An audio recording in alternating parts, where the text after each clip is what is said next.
Kai et moi avons fait équipe avec Urban Barn pour créer le concept à air ouverte parfait dans lequel il importe de prévoir des zones. Nous disposons d'un espace de 71 mètres carrés, suffisant pour un salon, une salle à manger et une chambre. Ce n'est pas parce que cet espace est loué que vous devez vous priver de belles pièces qui vous feront sentir comme chez vous. Malgré qu'il s'agisse d'un petit espace, vous pouvez tout de même acheter des meubles standards que vous pourrez un jour transférer dans une maison. Nous avons reçu une foule de boîtes, mais en même temps, nous devons meubler et décorer 71 mètres carrés. Quel travail de tout déballer ce matériel, mais c'est si amusant de partir de rien. Alors, commençons par le salon. Nous avons choisi des pièces neutres et intemporelles qui se transposeront très bien dans votre prochaine demeure. Le canapé modulaire Nixon est fait au Canada et Urban Barn choisit des tissus très durables. Nous avons également opté pour de la couleur et l'avons agencé avec nos œuvres d'art. Avec les plafonds du loft, il fallait créer une impression de hauteur sans toutefois toucher les murs, donc pas de peinture ni de papier peint. La solution? Des œuvres d'art surdimensionnées que nous avons créées facilement avec du contreplaqué, des restants de peinture et un rouleau. Elles sont impressionnantes à voir et égayent le salon. Un grand tapis est également important, surtout dans un espace aux finitions aussi brutes.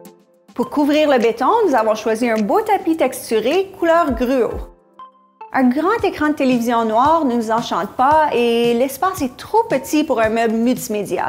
Nous avons trouvé un chevalet à télévision sur le site web d'Urban Barn, la solution parfaite. Il existe de superbes télévisions maintenant et ce modèle Samsung Frame ne demande qu'à être exposé sur un chevalet comme une œuvre d'art. En outre, le chevalet est équipé de roues permettant de déplacer la télévision partout dans l'appartement. J'adore cette table basse. Elle contient des sections de rangement et le verre lui donne plus de légèreté. C'est pourtant un gros meuble, mais il ne semble pas occuper beaucoup d'espace. Nous avons ajouté 2 fauteuils bleus qui font la transition avec la salle à manger où le bleu est à l'honneur.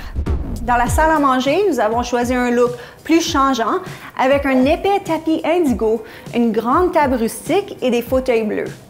J'adore ces fauteuils. Ils sont rembourrés, dotés d'accoudoirs chics et super confortables. La table, qui est superbe, peut être agrandie et est vendue avec un panneau supplémentaire pour recevoir de grands groupes. Bien sûr, chaque salle à manger doit avoir un buffet qui sert de rangement, surtout dans un petit espace à air ouverte comme celui-ci. Mais j'apprécie particulièrement le plateau qui sert aussi de petit bar. Au-dessus du buffet, nous avons disposé d'œuvres d'art, de préférence légères, pour éviter de faire des trous dans les murs. Nous avons donc suspendu des paniers que nous avons peints nous-mêmes pour donner de la texture et de la couleur à la salle à manger. Nous avons employé des petits crochets autocollants et un peu de fil de pêche. C'est tout simple. Nous voulions créer une chambre plus intime sans bloquer la lumière naturelle qui nous parvient du salon.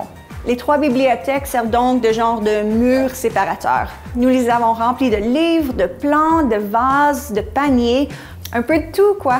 Elles sont parfaites, peu importe l'angle et tout en légèreté. Dans la chambre, nous avons réussi à faire entrer un lit queen ainsi que 2 assez grandes tables de chevet. Quel luxe de posséder des tables de chevet avec des tiroirs! En plus, elles offrent un espace de rangement additionnel.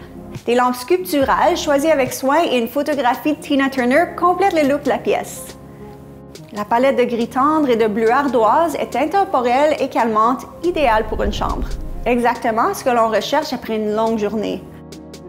Le banc à l'extrémité du lit peut être déplacé dans cet espace ouvert si on reçoit des invités.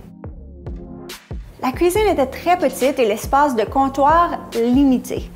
Nous étions donc très contentes de trouver une table à hauteur de comptoir pouvant servir de coin déjeuner, mais également de surface de travail.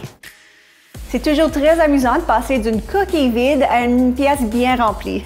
Dans le cas de ce loft, on peut vraiment parler de coquille vide avec ses plafonds élevés, planchers de béton et murs blancs. Mais c'était également une toile vierge permettant de mettre en valeur de jolies propositions d'Urban Barn et nous en sommes très satisfaites.